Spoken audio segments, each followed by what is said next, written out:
विद्यार्थी मित्रांनो, स्वागत आहे तुमचं कौटिल्य आयएस अकॅडमी मध्ये. आणि आज आपण मॅथमॅटिक्स मधल्या पर्सेंटेजचे काही एक्झाम्पल आधीच्या लेक्चरला पाहिलेले आहेत. आता तिथून पुढच्या आजच्या लेक्चरला काही एक्झाम्पल पाहू.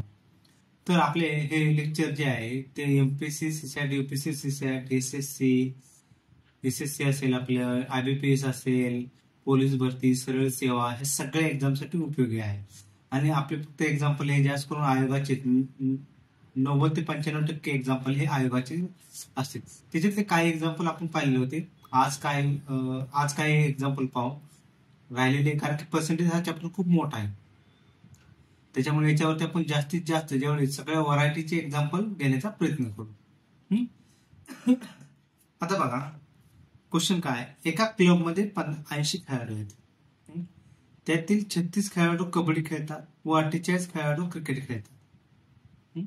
जर 12 खेळाडू कबड्डी व क्रिकेट हे दोन्ही खेळ खेळत असतील तर किती टक्के खेळाडू कबड्डी अथवा क्रिकेट खेळत नाहीत?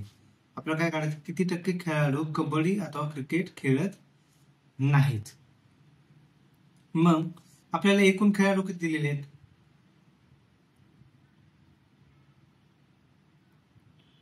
एकूण खेळाडू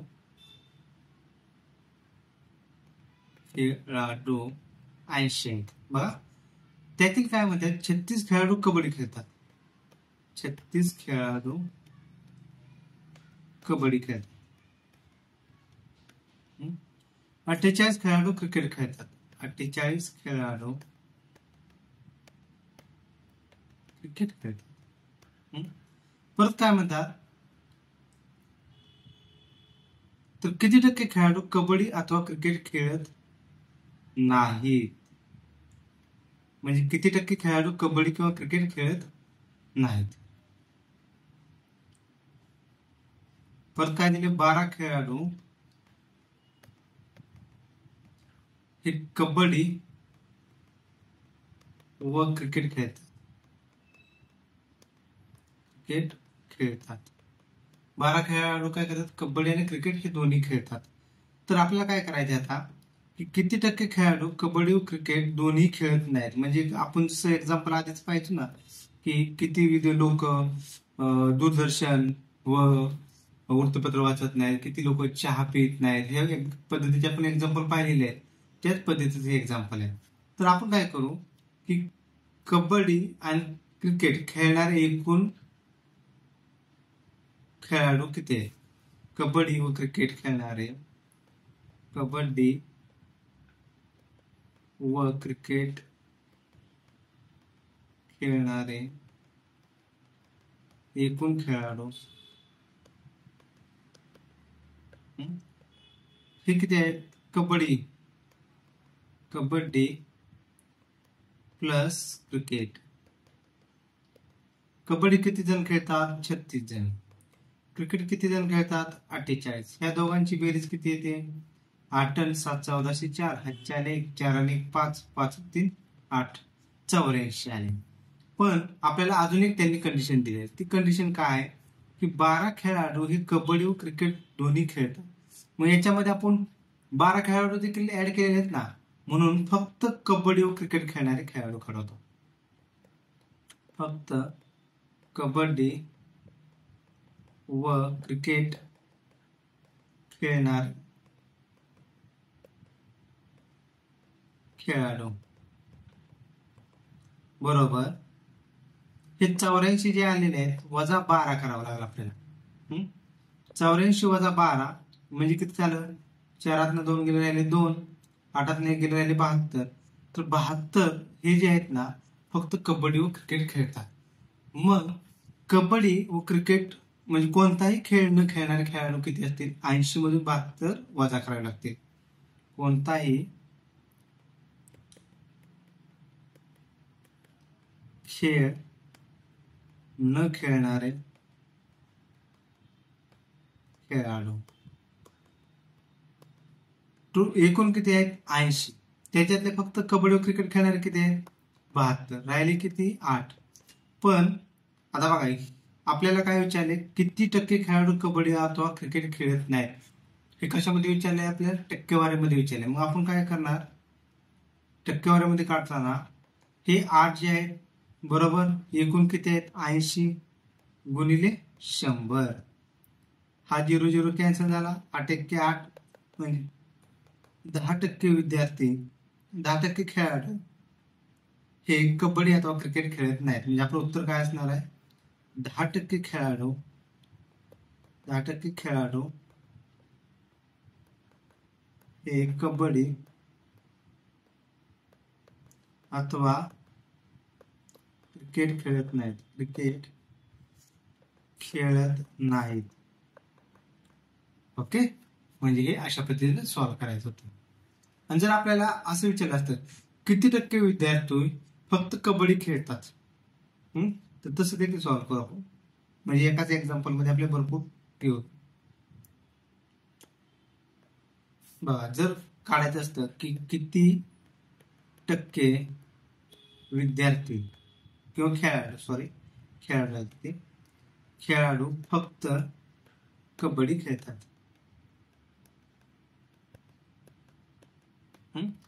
तर आपण काय करणार फक्त कबड्डी खेळणारे किती आहेत फक्त कबड्डी खेळणारे आपल्याला काय सांगितलं होते त्यांनी 36 खेळाडू कबड्डी खेळतात. म्हणजे 36 एकूण. पण 12 जण हे कबड्डी क्रिकेट खेळतात म्हणजे वजा 12 करावं लागलं. आले असते किती 24. मग 24 भागिले एकूण 80 गुणिले 100 तर 0 कॅन्सल गेला असता. 8 त्रिक 24 म्हणजे 30% झालं असतं. मग असंच आपण काय काढलं तर किती टक्के क्रिकेट खेळणार आहे अशा पद्धतीने सॉल्व्ह करायचं. एक्स आणि वाय या दोन उमेदवारांनी एका निवडणुकीत सहभागी घेतला. या निवडणुकीमध्ये 80% मतदारांनी मतदान केले आणि त्यापैकी एकही मत अवैध ठरले नाही. तसेच या निवडणुकीमध्ये नोटा म्हणजे नन ऑफ द अबावचा पर्याय देखील उपलब्ध नव्हता. एकूण झालेल्या मतदानापैकी 56% इतकी मते एक्स या उमेदवाराला मिळाली आणि तो 1440 मतांनी निवडून आला. तर त्या निवडणुकीत एकूण मतदार किती होते. UPSC सॅट 2022 प्रश्न आहे. UPSC सॅट 2022 बघा UPSC प्रश्न कसे असतात. आता आपल्याला काय दिलेलं आहे एक्स आणि वाय एक इलेक्शन झालेलं. थोडक्यात एक इलेक्शन झालेलं त्यामध्ये 2 कॅन्डिडेट होते. ते कॅन्डिडेट कोणते होते एक्स आणि वाय होते. तर जर 100% मतदान असेल 100% मतदान होते तर त्यातले मतदार किती 80%नेच केलं. 20% अब्सेंट होते. 20%नी मतदान केले नाही. आता ते काय म्हणतात की ह्या 80%मध्ये एकही मत बाद झालेलं नाही. दुसरं काय की नोटा जो पर्याय जो असतो ना तो देखील नव्हता या 80 मध्ये. मग आपल्याला काय काढायचे त्यांनी काय म्हणले की एका उमेदवाराला किती झालेल्या मतदानापैकी म्हणजे ह्या 80 पैकी 56% मतदान पडलं आणि दुसऱ्याला म्हणजे विनर हा जो आहे ना निवडून आलाय विनर आहे हो त्याला 56% मतदान पडलं. तर लुजरला किती असेल म्हणजे जो हरलेला आहे त्याला किती टक्के मतदान असेल तर 56% याला आहे. तर मग कसं करणार आपण 100 वजा 56 बरोबर 44%. 44% मतदान हे जो हरलेला आहे त्याला पडलं. आता त्यांनी काय म्हणले की या ह्याच्यात तो 1440 मतांनी निवडून आला. तर तो किती 1440 मतांनी निवडून आला म्हणजे ह्या दोघांच्या मतामधला डिफरन्स किती राहिला 1440 एवढा राहिला. या दोघांच्या ह्याच्यामधला डिफरन्स किती मताचा 1440 राहिला. तो जो फरक आहे तो ही 56 आणि 44 यांच्यामधलाच फरक असणार ना. मग 56% वजा 44% किती येते 56 वजा 44 8%. 56 वजा 44 8% आलं. तर आपल्याला एक कळलं की 8% साठी किती आहे 1440 एवढी मतं भेटली. बरोबर आहे. आपल्याला काय विचारले त्यांनी तर त्या निवडणुकीत एकूण मतदार किती होते. एकूण मतदार किती होते 80% नाही घ्यायचं आपल्याला 100 घ्यायचे कारण की एकूण मतदार आपल्याला तिथूनच मिळतात.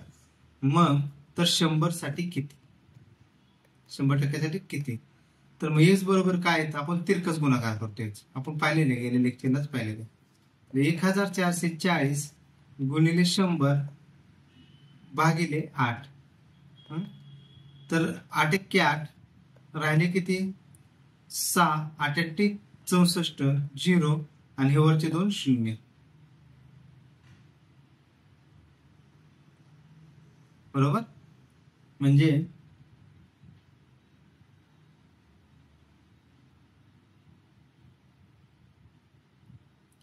तर त्या 56% मध्ये मिळाली. 56% मध्ये तो 1440 मध्ये निवडून आला. तर त्या निवडणुकीत एकूण मतदार किती होते.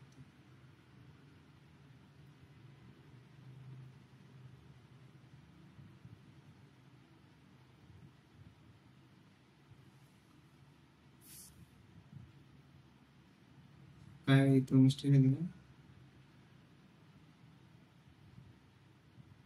9,700, 8,000, 18,000, 56, 44.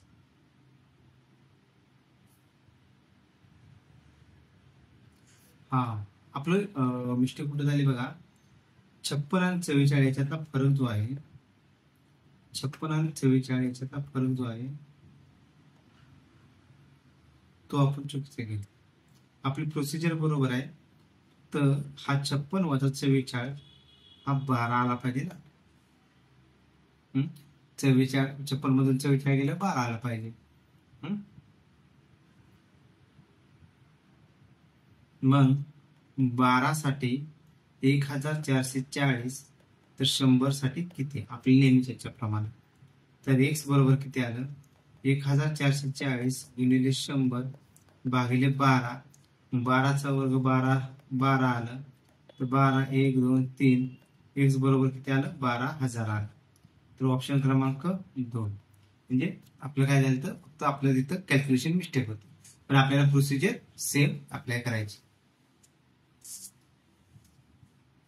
बघा आता हे गणित मी परत एकदा समजून सांगतो, कारण की आपल्याला जे इलेक्शनवरती आधारित गणित आहे ते हे आयोग आपलं विचारतं, त्याच्यामुळे आपण हे परत एकदा गणित रिपीट करू. म्हणजे एक इलेक्शन झालेलं होतं, त्या इलेक्शनमध्ये 2 कॅन्डिडेट होते, एक्स आणि वाय. तर त्यांनी काय म्हणले की 100% पैकी 80% मतदान झालेलं आहे. मग मी काय म्हणले, 100 ते 80 केलं, 20% ऍबसेंट होतं. आता ते काय म्हणतात की जो विनर आहे त्याला किती पडले, 56% मत पडले आणि तो 1440 मतांनी निवडून आलेला आहे. तर मग मी काय म्हणेल की विनरला 56% आहे, तर जो हारलेला आहे त्याला राहिलेली मत असणार ना.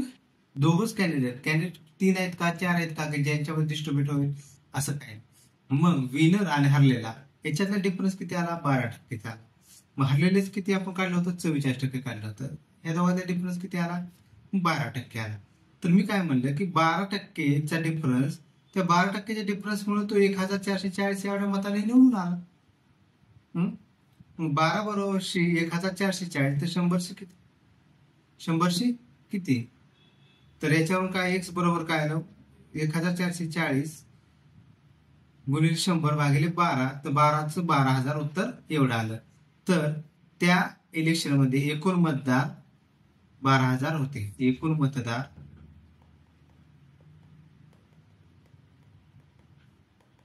12,000, एकूण मतदार 12,000 होते. हे अशा पद्धतीने सॉल्व्ह करायचे. पुढे एक उर्तालेख ABCD आणि E या वेगवेगळ्या प्रकारच्या वस्तूवर होणारा घरगुती खर्च दर्शवतो. जर BCD आणि E या वस्तूवर होणारा खर्च अनुक्रमे 90 डिग्री, 50 डिग्री, 45 डिग्री आणि 75 डिग्री इतक्या प्रमाणात दाखवला असेल, तर या वस्तूवर होणारा खर्च शेकडा किती टक्के असेल. म्हणजे आपल्याला म्हणजे काय म्हणते की एक उर्तालेख आहे, तर त्याच्यामध्ये ABCD आणि E यांचा खर्च आहे. तर एचा किती आहे, 90 डिग्री, B चा 50 डिग्री, C चा 45 डिग्री, त्याच्यानंतर ना सॉरी एचा नाही दिलेला आपल्याला, सॉरी एचा दिलेला नाही. किती बघा, बीचा किती दिलेला आहे आपल्याला 90 डिग्री दिलेला आहे, सीचा किती 50 डिग्री दिलेला आहे, डीचा किती 45 डिग्री दिलेला आहे, एचा किती 75 डिग्री दिलेला आहे, एचा किती 75 डिग्री दिलेला आहे. तर आपल्याला काढायचं आहे काय की एचा खर्च, एचा खर्च आणि तो कशामध्ये काढायचा, शेकडामध्ये. याचा खर्च तो कशामध्ये काढायचा, शेकडामध्ये काढायचा.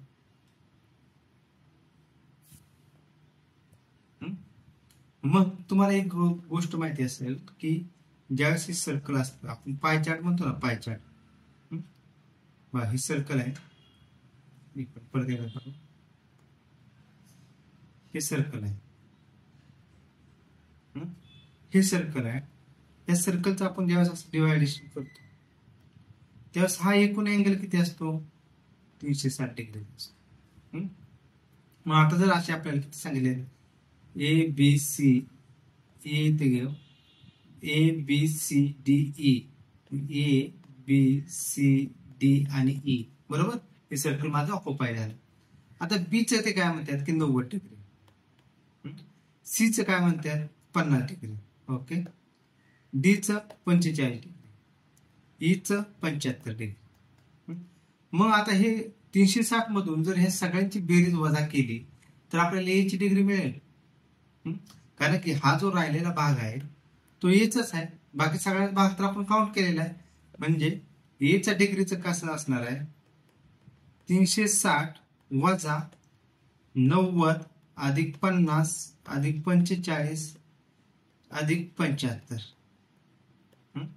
90 अधिक 50 अधिक 45 अधिक 75 म्हणजे 360 वजा, आता 9 5 14, 14 म्हणजे 140 झालं बघा, 140 अधिक 5 5 10 0 4 1 7 1 8 4 12 120 म्हणजे आपलं किती झालं, 360 वजा 140 आणि 120 0 6 260 आलं. मग 360 वजा 260 बरोबर 100 डिग्री आलं. हे आपल्या एची किंमत किती आली आपली, 100 डिग्री. पण आता इथे एक बघितलं असेल तर आपल्याला काय विचारलं की या वस्तूवर होणारा खर्च शेकडा किती टक्के असेल. आपल्याला काय काढायचे, शेकडा किती टक्के असेल. तर आपल्याला काय काढायचं, शेकडा एची टक्के काढायचे. मग एच किती आहे 100, टोटल किती आहे 360 गुणिले 100, कारण त्याशिवाय पर्सेंटेज साईन देऊ शकत नाही. मग आपण इथे हा 0 0 कॅन्सल झाला, परत काय होईल,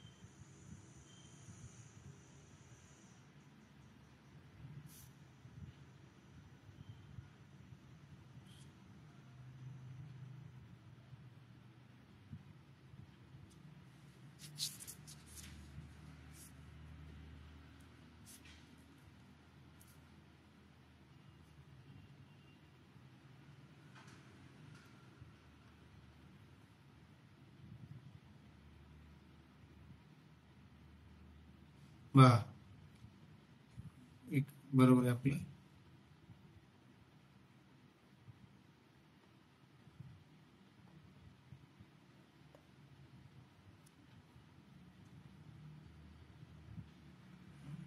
म्हणजे इथं 2 पंचे 10, 2 पंचे 10, 92 18 2 36 म्हणजे 500 भागिले 18 आलं, 500 भागिले 18 तर किती होते आपण, 500 भागिले 18 आले. तर याचं कॅल्क्युलेशन केल्यानंतर ना जर पुढे परत आपण जर हे केलं 500 भागिले 18 आलं तर 250 2 न भाग जाईल अजून भागिले 9, तर याचं उत्तर किती येते मग 250 भागिले 9% ऑप्शन आहे का आपला तेवढा? हा बघा इथेच ऑप्शन आहे 250 भागिले 9 उत्तर एवढं आहे. म्हणजे याच्यामध्ये आपण काय केलं की आपल्याला एक कन्सेप्ट माहिती पाहिजे की जो सर्कल असतं त्याचा अंतर्गत डायमीटर म्हणजे अंतर्गत अँगल इंटरनल अँगल हा 360 डिग्रीचा असतो. म्हणजे अशा वेळेस काय केलं आपण पहिल्यांदा सगळ्यामध्ये बेरीज केली आहे बी सी डी ई यांची बेरीज केली ती 360 मधून वजा केली त्याच्यावर आपल्याला एचा कोन भेटला तर आपल्याला कोन जो आहे पर्सेंटेज मध्ये त्याची टक्केवारी विचारलेली होती. कोन किती आला आपला 100 आला मग 100 भागिले 360 गुणिले 100 हे झालं आपलं पर्सेंटेज मध्ये उत्तर. जेव्हा x या संख्येच्या 70% इतकी किंमत y या संख्येमध्ये मिळवली जाते तेव्हा त्याची बेरीज y या संख्येच्या 165 इतकी येते आणि जेव्हा x या संख्येच्या 60% इतकी बेरीज 60% इतकी किंमत 2 या संख्येत मिळवली जाते तेव्हा त्यांची बेरीज z या संख्येच्या 165% येते. तर पुढीलपैकी योग्य विधान ओळखा.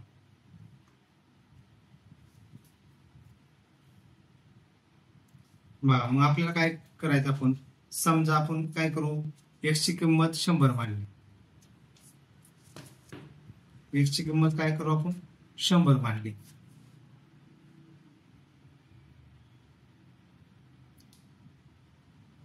x बरोबर 100.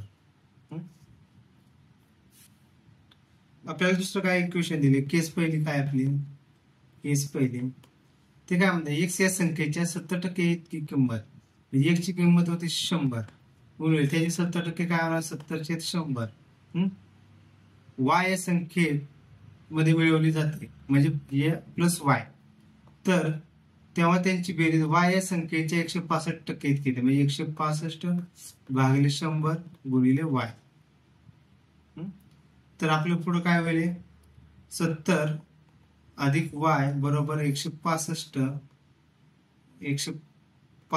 y भागिले 100. आता मग ते सॉल्व्ह करू आपण काय नाही जशी कंडिशन दिली ना त्याच्यानुसार आपण सॉल्व्ह करायचं. बघा मग हे 100 या साईडला येईल काय होईल 100 गुणिले 70 अधिक 100y बरोबर 165 y. तर 7 वरती 1 2 3 शून्य 7000 होईल बरोबर 165y वजा 100 y. तर मग काय राहिलं 65y बरोबर 65y बरोबर किती राहिलं आपलं 7000 y बरोबर किती आलं 7000 भागिले 65 आलं 7000 भागिले 65 किती येते बघू बरं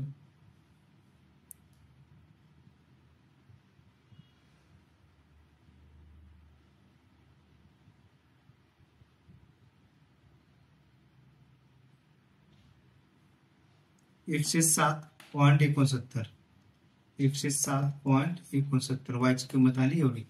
म्हणजे आपण काय केलं फक्त एक एक्सची किंमत अजून केली आणि त्याच्यानुसार वायची किंमत काढली. तर दुसरी कंडिशन जेव्हा एक्स या संख्येच्या 60% इतकी किंमत 2 या संख्येत मिळवली जाते तेव्हा त्यांची बेरीज झेड या संख्येच्या 165% इतकी येते. तर आता आपण काय करू केस सेकंड घेऊ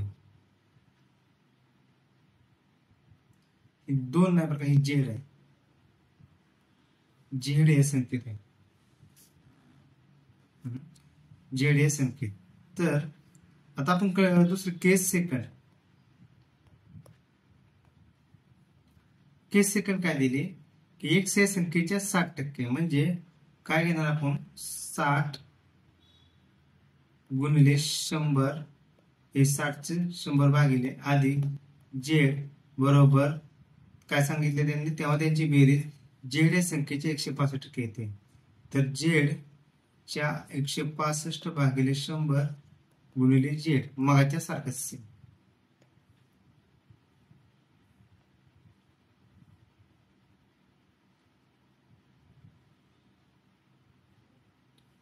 झेड या संख्येची 165% येते. 100 100 कॅन्सल होईल म्हणजे काय राहिलं 60 अधिक जेड बरोबर 165 भागिले 100 गुणिले जेड. हे 100 जे आहे त्या साईडला गुणिले होईल म्हणजे आपलं काय होईल पुढं 60 गुणिले 100 अधिक 100 जेड बरोबर 165 जेड. मग हे 60 गुणिले 100 काय होईल 6000 होईल बरोबर 165 जेड वजा 100 जेड म्हणजे हे किती राहिलं 65 जेड बरोबर 6000. तर जेड बरोबर काय जेड बरोबर 6000 भागिले 65. मग 6000 भागिले 65 आता याचं कॅल्क्युलेशन किती देईल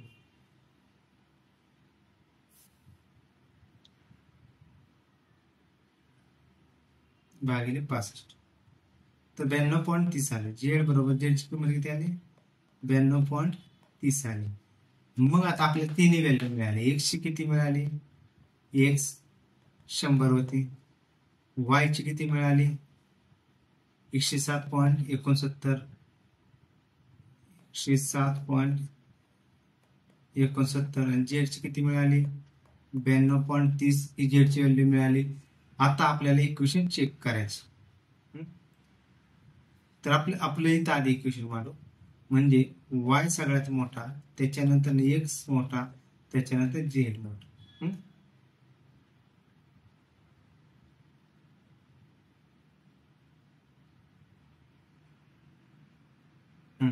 बघा जेड पेक्षा एक्स मोठा एक्स पेक्षा वाय मोठा म्हणजे आपला आन्सर क्रमांक पहिला असणार.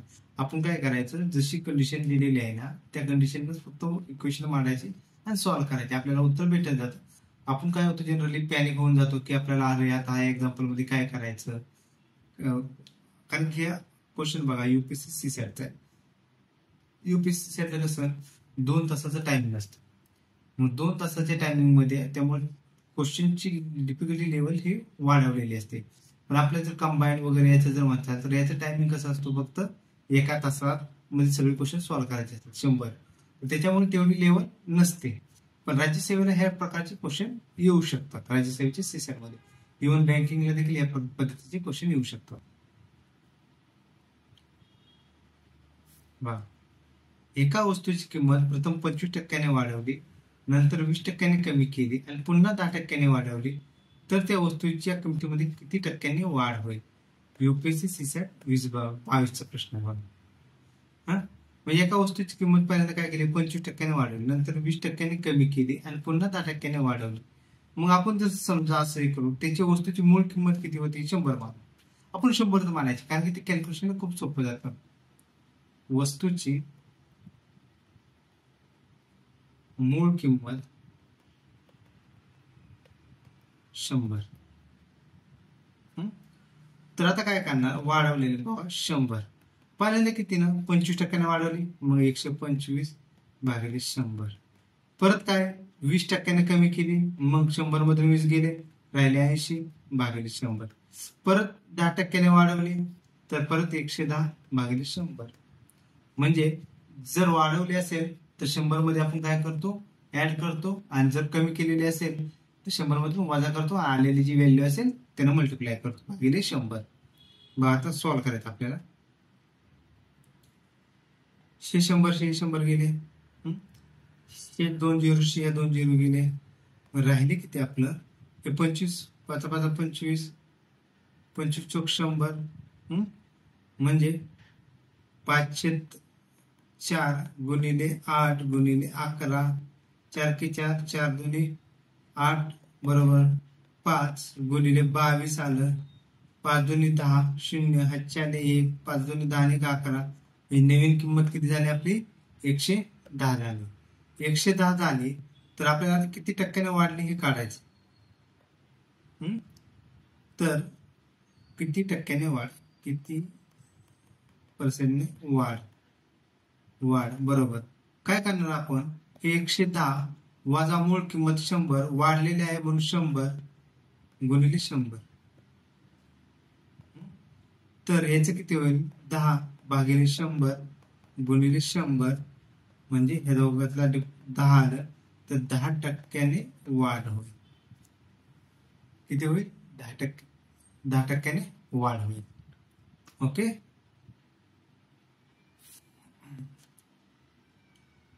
वा 2 वर्षापूर्वी पेट्रोलचा दर प्रति लिटर 90 होता आणि या वर्षी तो प्रति लिटर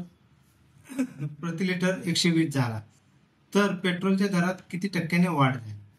बघा 2 वर्षापूर्वी पेट्रोलचा दर किती होता आपल्याला? 90 होता. 90 होता आणि ह्या वेळेस किती झाला? तर 120 झाले. तर किती टक्क्याने वाढ झाली? तर मूळचा दर किती आपण काय करू पाहिजे ना, मूळचा दर 90 वाढलेला दर 120. तर ह्या दोघांना आपण डिफरन्स घेऊ. ह्या दोघांचा डिफरन्स किती येतील? 30. तर हा 30 वरती लिहायचा. हा किती टक्के पेट्रोल दरात शेकडा किती टक्के वाढ झाली? शेकडा किती टक्के वाढ झाली तर त्याचं कसं करणार आपण? भागिले काय घेणार? तर 90 गुणिले 100. कारण की आपल्याला टक्केवारी काढायची. 0 0 गेला 3 त्रिक 9 म्हणजे आला आपलं किती? 100 भागिले 3. 100 भागिले 3 म्हणजे 33.33% एवढं उत्तर आलं आपलं.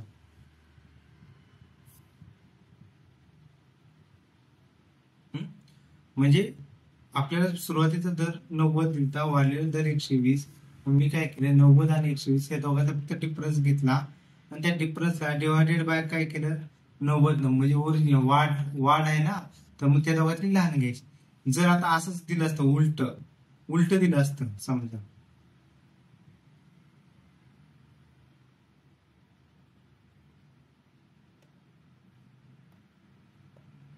समजा त्यांनी मूळचा दर 120 दिला असता.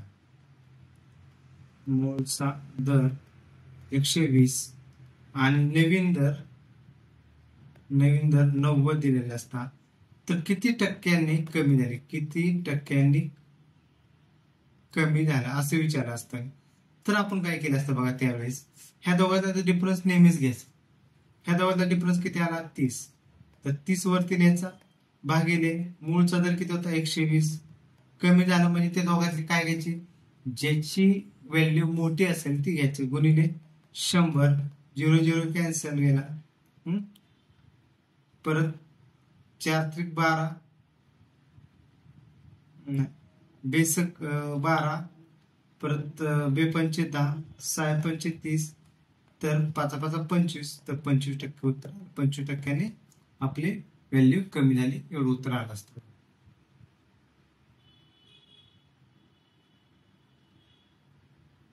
ओके. बघा आपल्या एमपीसीच्या आयोगाचं जास्त इंटरेस्ट हे ह्या व्यक्ती वगैरे चहा वगैरे पितात याच्यावरतीच आहे. इथे देखील क्वेश्चन आला. एका 70 व्यक्तींच्या गटात 28 व्यक्ती फक्त चहा पितात, 32 व्यक्ती चहा व दूध पितात, तर फक्त दूध पिणाऱ्यांची संख्या किती? म्हणजे एकूण किती आहेत? 70. एकूण 70. फक्त चहा 28 आहेत.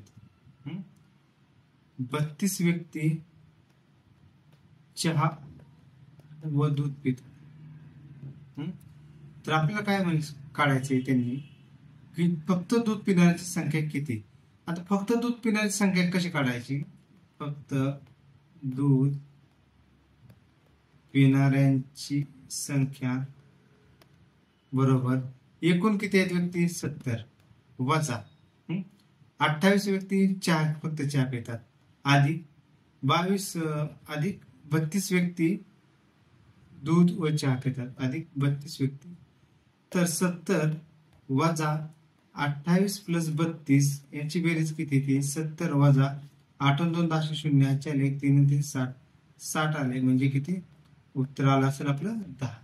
म्हणजे फक्त 10 व्यक्ती हे काय करतात? दूध पितात. फक्त 10 व्यक्ती दूध पितात. एक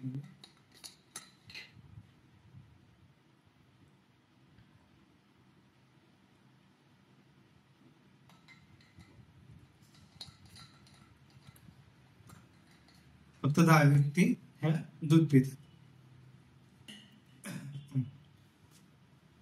आणि जर आपल्याला विचारलं असतं की एकूण दूध पिणाऱ्या व्यक्तींची संख्या तर आपण काय केलं असतं? 10 अधिक 32 म्हणजे 42 असं उत्तर असतं.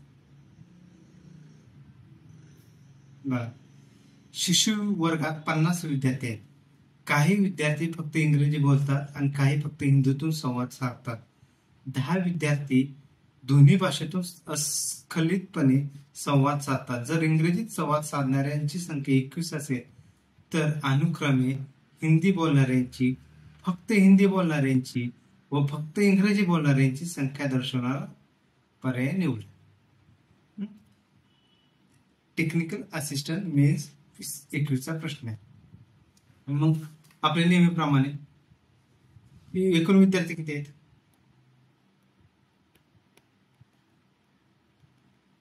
एकूण विद्यार्थी 50.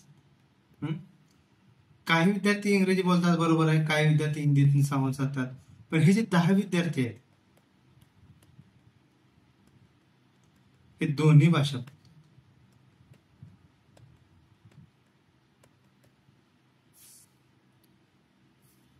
इंग्रजीतनं किती बोलतात? 21 बोलतात. इंग्रजीतनं 21 बोलतात. तर आपण पहिल्यांदा फक्त इंग्रजीतनं किती बोलतात हे काढू शकतो. फक्त इंग्रजीतून बोलणाऱ्यांची संख्या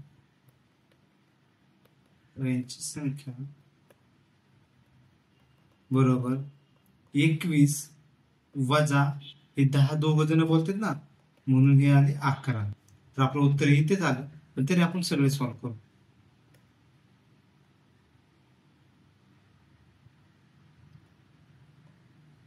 बघा, फक्त इंग्रजीतनं बोलणाऱ्यांचे 11. तर आपल्याला एक माहिती आहे, आता हे 11 झाले. 31 जण काय बोलतात आपले. आता काय काढू? फक्त पहिल्यांदा आपल्याला काय काय काढायचे? हिंदी बोलणाऱ्यांची संख्या. मग आता हिंदी बोलणाऱ्यांची संख्या काढायची. हिंदी बोलणाऱ्यांची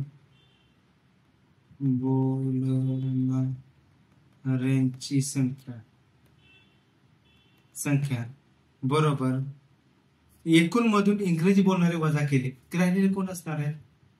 हिंदी बसणार ना. एकूण वजा फक्त इंग्रजी बोलणारे संख्या, कारण की फक्त इंग्रजी बोलणार. एकूण किती आहेत आपले?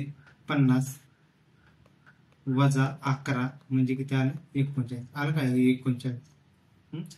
आता काही जण कसे म्हणतील की सर तुम्ही तर फक्त इंग्रजी बोलणारे का घेतले? कारण की हे जे 10 जण बोलतात ते हिंदी पण बोलणार आहेत ना, म्हणून त्याच्यामध्ये हे केले. आता पुढे काय विचारले त्यांनी? फक्त हिंदी बोलणाऱ्यांची संख्या. आता फक्त हिंदी बोलणारे, आपल्याला हिंदी बोलणारी संख्या भेटली 39. आता फक्त हिंदी बोलणारी संख्या कशी भेटेल? ह्या 39 मधून जे 10 विद्यार्थी आहेत ते दोन्ही भाषा बोलतात ते वजा करावे लागते ना. फक्त हिंदी बोलणाऱ्याची संख्या, फक्त हिंदी बोलणाऱ्यांची संख्या बरोबर 39 वजा 10 म्हणजे आपलं किती आले? 29. आलं काय? 29. आणि हे 11 सुरुवातीला काढलेलं. म्हणजे हे अशा पद्धतीने ह्या प्रकारचे एक्झाम्पल आपल्याला सॉल्व्ह करायचे.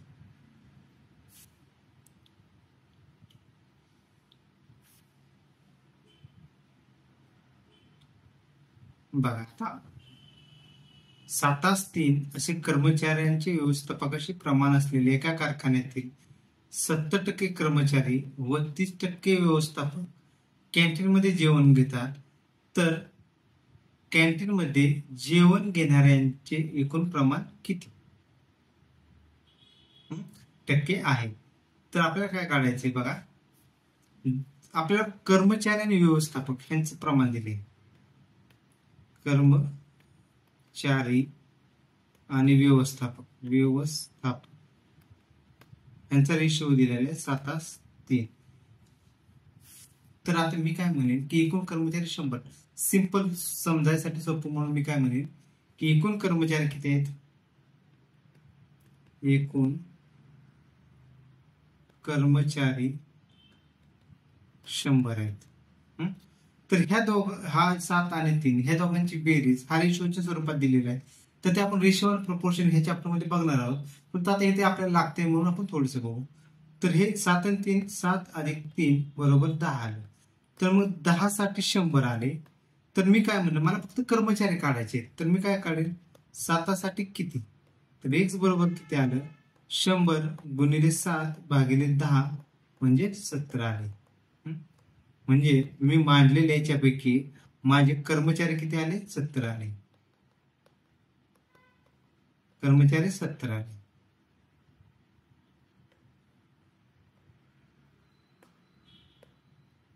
कर्मचारी 70 आले. आता व्यवस्थापक किती आहेत ते चेक करू आपण. 10 साठी 100, तर व्यवस्थापक किती आहेत आपले, 3. तर 3 साठी किती, तर x बरोबर 100 गुणिले 3 भागिले 10 बरोबर 30. तर व्यवस्थापक किती आले, 30 आले. आता ते काय म्हणतात की याचे 70% कर्मचारी व 30% व्यवस्थापक कॅन्टीनमध्ये जेवण घेतात. मग आपल्याला काय काढावं लागेल, कॅन्टीनमध्ये जेवण घेणाऱ्या कर्मचाऱ्यांची संख्या पहिल्यांदा काढावी लागेल. कॅन्टीनमध्ये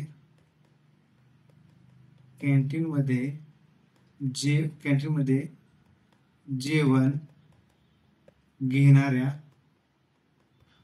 कर्मचाऱ्यांची संख्या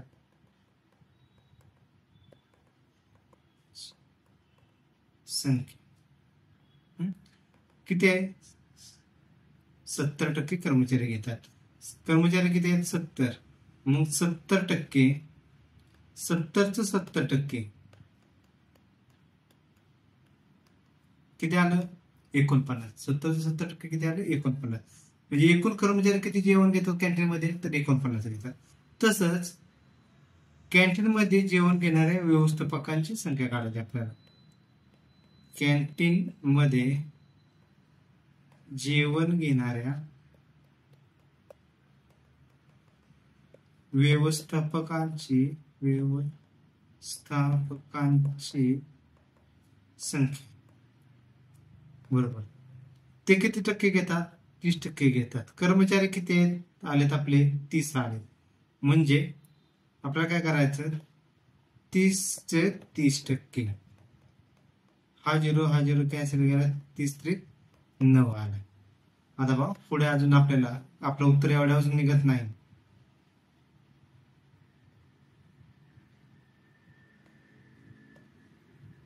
आपल्याला काय काढायचे, तर कॅन्टीन मध्ये जेवण घेणाऱ्यांचे एकूण प्रमाण किती टक्के आहे.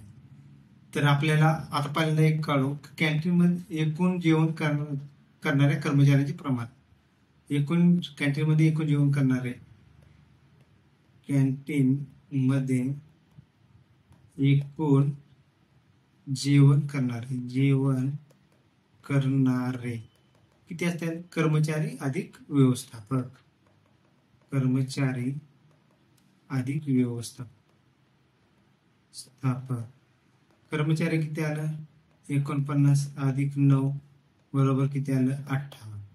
तर आपण किती सुरुवातीला समजले होते, 100. आपण किती घेतले होते, 100 घेतले होते ना, एकूण कर्मचारी 100 येते.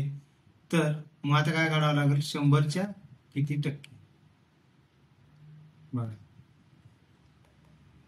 58 भागिले 100 गुणिले 100 म्हणजे आपलं उत्तर आले तर 58% लोक हे कॅन्टीन मध्ये जेवण घेतात.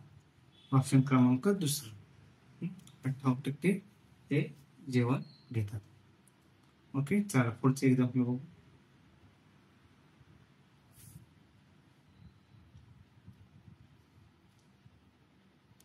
आपलं काय सांगितलं आता बघा, x चे 12.2% बरोबर 2500. तर 8चे 8%, 2500चे 8%. तर x ची किंमत किती. इंडस्ट्रियल इन्स्पेक्टर मेन्स 2021चा प्रश्न आहे. ते काय म्हणतात, x ही एक संख्या आहे, त्याचे 12.1/2% म्हणून 1/100 घेतले, ते काय आहे, 2500चे 8%.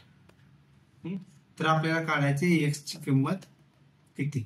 तर पहिल्यांदा दिलेले इक्वेशन जे असेल ना, अशा पद्धतीचे असेल ना, तर ते तुम्ही काय करायचं, पहिल्यांदा दिलेल्या जसं दिले तसं इक्वेशन मांडायचा प्रयत्न करायचा. जसं मी काय म्हणले तर की एक्सचे 12 दिलेले आहे, म्हणून मी एक्स घेतलं, त्याचे 12 आहे म्हणून 1/100 आपण 100 येतो. मी आता कसं 12 आहे, ही लिहिला अवघड आहे म्हणून 1/100 सेपरेट घेतलं. बरोबर किती? 2500 गुणिले 8/100. आता हे सॉल्व्ह करायचं. तर मी काय करेन, 100 आहे असं ठेवून, कारण 100 माझं कॅन्सल होऊन जाईल. मग पुढे काय होईल, एक्स गुणिले 12 12 2 24. याचं कसं असतं तुम्हाला मी सेपरेट करून दाखवतो. 12/1/2 ह्या दोघांचा गुणाकार असतो 24 अधिक 1/2 म्हणजे 25/2 आलं. 25/2 आलं. तर एक्स गुणिले 25/2 गुणिले 1/100 बरोबर 2500 गुणिले 8/100. तर आता एक्सच्या स्वरूपात लिहू. एक्स बरोबर काय येईल, 2500 गुणिले 8 गुणिले 2 गुणिले 100 भागिले 100 गुणिले 25 गुणिले 1. 100 कॅन्सल झालं, 25 कॅन्सल झालं, म्हणजे हे 100 राहिले. इथे कितीने 100 भाग गेला.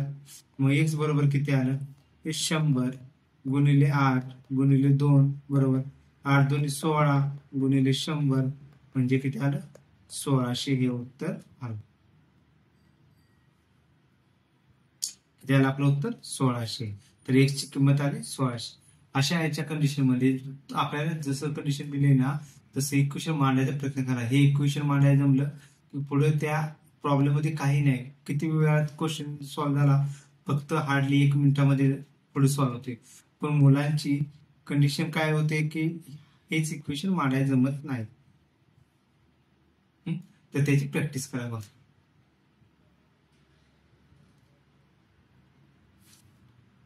बघा काय दिलेले आपल्याला, महाविद्यालयातील कला पदवीधरांचे विज्ञान पदवीधरांशी असलेले गुणोत्तर 3:2 आहे. जर 20% कला पदवीधर आणि 25% विज्ञान पदवीधर पुढील शिक्षणासाठी पात्र ठरलेले आहेत, तर पात्र नसलेल्या विद्यार्थ्यांची टक्केवारी निवडा.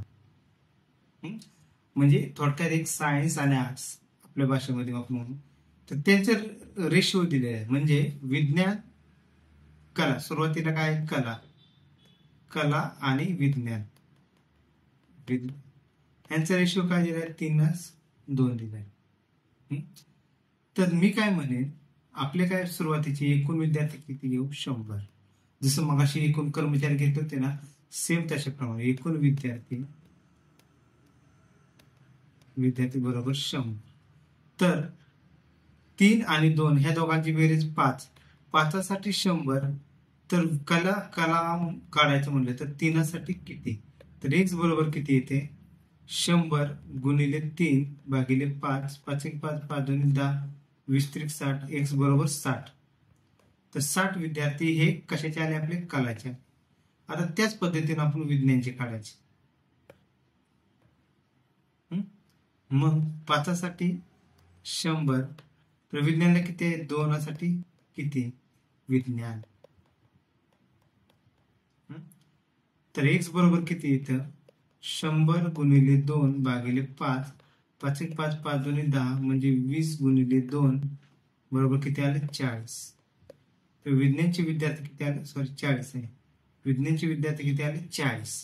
आता ते काय म्हणतात की जर 20% विद्यार्थी कला पदवीधरचे आणि 25% विज्ञानचे पदवीधर पुढील शिक्षणासाठी पात्र ठरले, तर पात्र नसणाऱ्या यांची टक्केवारी काढा. तर 20% पात्र झालेत कलाचे, तर अपात्र किती असतील, 100 - 20 म्हणजे 80. तर पात्र नसणारे कला शाखेचे विद्यार्थी, एकूण पीडीएफ करू आपण. पात्र नसणारे कला शाखेचे विद्यार्थी, पात्र नसणारे कला शाखेचे विद्यार्थी, पात्र नसणारे कला शाखे म्हणजे 80% कला शाखेचे विद्यार्थी किती आहेत, 60. हे 60 आपण इथे काढले ना, ते 60 म्हणजे 80%चे 60. तर किती होते, हे 0 0 0 2 8 48 आले. म्हणजे 48 विद्यार्थी कला शाखेचे पात्र नाहीत. आता त्याच पद्धतीनं पात्र नसणारे विज्ञान शाखेचे विद्यार्थी काढू. पात्र नसणारे विज्ञान शाखेचे विद्यार्थी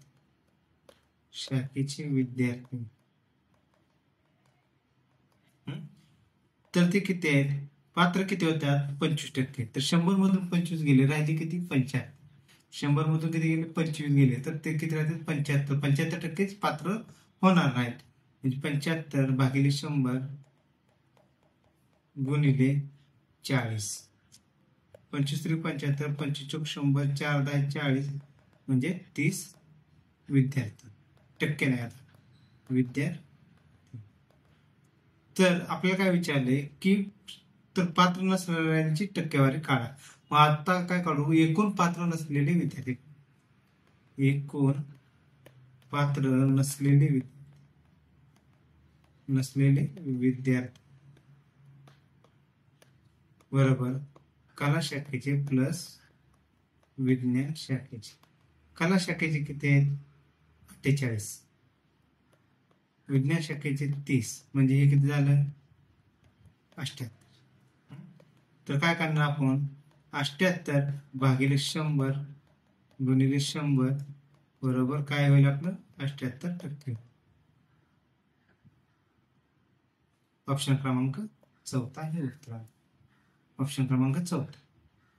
म्हणजे मी पहिल्यांदा अजून केलं की एकूण विद्यार्थी 100 आहेत. ह्या रेशोचा आपण रेशो प्रोपोर्शन मध्ये ना एकदम डिटेल मध्ये घेऊ.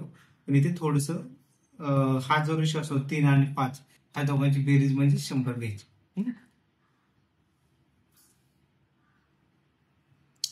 2 उमेदवार असणाऱ्या एका निवडणुकीत 135 मते अवैध ठरली. यशस्वी उमेदवाराला वैध मतांच्या 70% मते मिळाली आणि तो 40,000 मतांनी विजयी झाला, तर त्याला एकूण किती मतदान झाले? बघा, म्हणजे मगाच्या सारखंच आहे. इलेक्शनला काय झालेलं आहे? 135 मते अवैध ठरलेले आहेत. त्याला किती पडले? 70% मत मिळाली आणि तो 40,000 मतांनी विजयी झाला. तर जो विजयी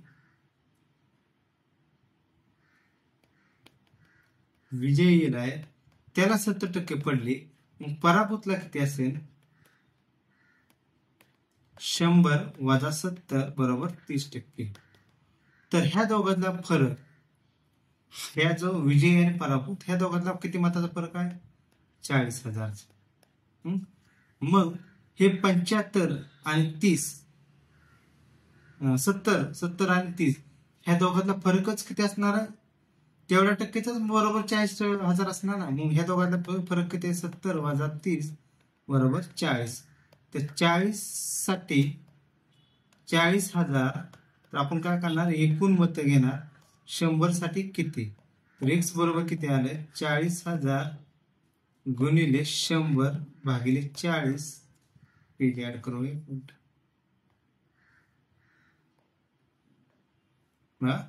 40 गेलं, 40 की 40, तर राहिले किती? x ची किंमत किती आली? 1 2 3 4 5, म्हणजे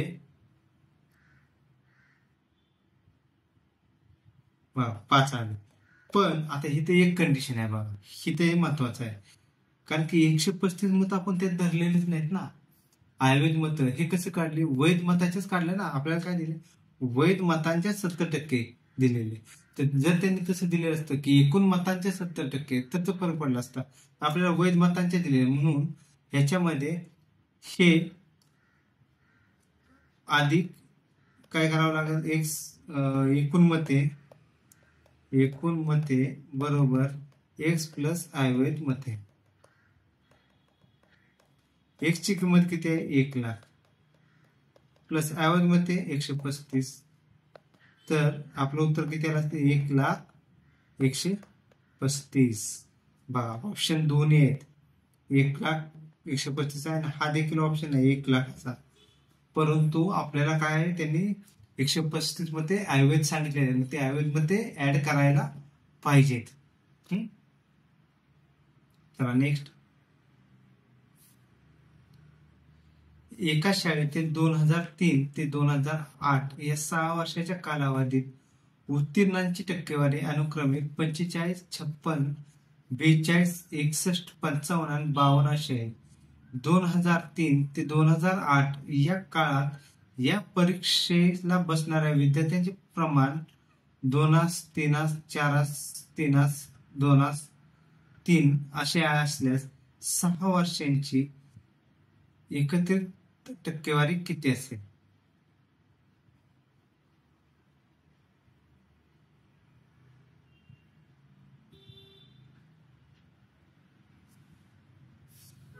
मग आता हा प्रश्न थोडासा कॉम्प्लिकेटेड आहे.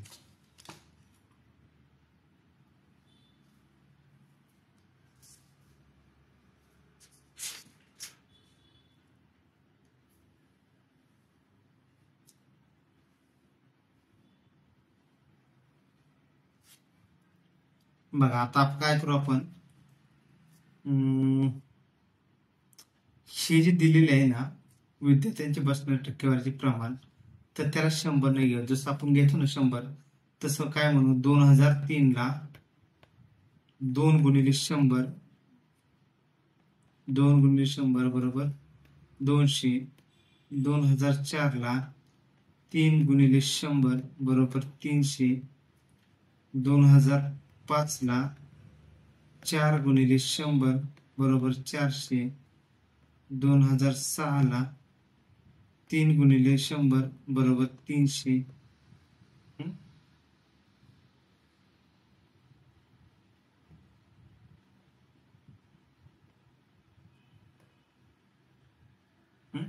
2006 झालं. 2007 ला 2 गुणिले 100 बरोबर किती आलं, 200 आलं. 2008 ला 3 गुणिले 100 बरोबर 300 आलं. तर आता काय सांगितले आपल्याला, 6 वर्षांची उत्तीर्णाची एकत्रित टक्केवारी किती असेल. तर पहिल्यांदा आपल्याला ही टक्केवारी पासिंगची पण दिली, 45, 56, 42, 61, 55, 52. तर आपण काय करू आता, 2003 ला पास होणाऱ्या विद्यार्थ्यांची टक्केवारी, 2003 ला 45% कितीच्या, 2003 ला विद्यार्थी 200 होते, म्हणजे 45 दोन्ही 90 विद्यार्थी 2003 ला बसले. तसेच 2004 ला किती टक्के विद्यार्थी होते, 56. तर 56 भागिले 100 गुणिले 2004 ला किती होते, 300 बरोबर 1868 1 5 3 15 16 168 विद्यार्थी परीक्षेला बसले होते, उत्तीर्ण होते. सॉरी, 2005 ला किती होते, 2005 ला बघा 42 आणि विद्यार्थी किती होते, 400. म्हणजे 42 भागिले 100 गुणिले 400. 0 0 0 0 गेले कॅन्सल. 4 2 8 4 16 म्हणजे 168. 416 168. 2006 ला किती होते, 61%. 61 भागिले 100 गुणिले 2006 ला किती विद्यार्थी होते, 300 गुणिले 300 बरोबर 0 0 कॅन्सल गेले. 3 3 7 18 183. 2007 ला किती होते, 55 भागिले 100 गुणिले 2007 ला किती विद्यार्थी होते, 200. 5 2 10 0 8 4 1 5 2 10 1 11 110. 2008 ला किती होते, 2008 ला 52 होते. तर 52 भागिले 100 विद्यार्थी किती होते, 2008 ला 300 होते. 6 5 2 10 106. आता ह्या सगळ्यांची बेरीज करू आपण, म्हणजे हिथंच बेरीज करू, आपलं सोपं जाईल परत. 0 8 आणि 8 16 16 आणि 3 19 19 आणि 6 25 5 4 2 2 आणि 1 3 3 आणि 8 11 11 6 17 17 आणि 7 23 23 आणि 9 32. 3202 हातचे आले 3,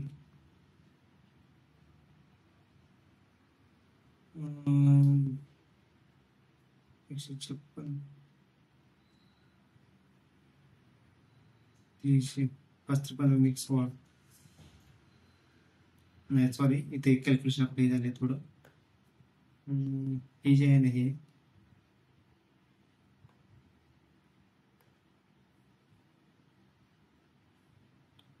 52 गुणिले 3, 3 दुनी 6 आणि 3 पाहिजे 15, 156 पाहिजे होतं. इथं आपलं चुकलं होतं. तर याचं उत्तर येते 875 येते. 875. तर हे 875 विद्यार्थी पास झालेले आहेत. तर एकूण विद्यार्थी किती आहेत मग? एकूण विद्यार्थी बरोबर हे सगळ्यांची बेरीज करायची. आता या सगळ्यांची बेरीज इथंच करू आपण. 2 आणि 3 5 आणि 4 9, 9 आणि 3 12 आणि 2 14 आणि 3 17. एकूण विद्यार्थी 1700 आले. तर एकूण विद्यार्थी 1700. आता आपल्याला टक्केवारी काढायची. सर आपण कशी काढतो टक्केवारी? की 875 भागिले 1700 गुणिले 100, 0 0 0 कॅन्सल. मग 875 भागिले 17, 875 भागिले 17 याचे किती येते? 51.47% येते. 51.47% म्हणजेच आपलं उत्तर काय असेल? 51.5% उत्तर हे उत्तर आलं. ओके, चला नेक्स्ट लेक्चरला आपण पार्टनरशिप मध्ये अजून एक्झाम्पल पाहू. आज आपण इथेच थांबू.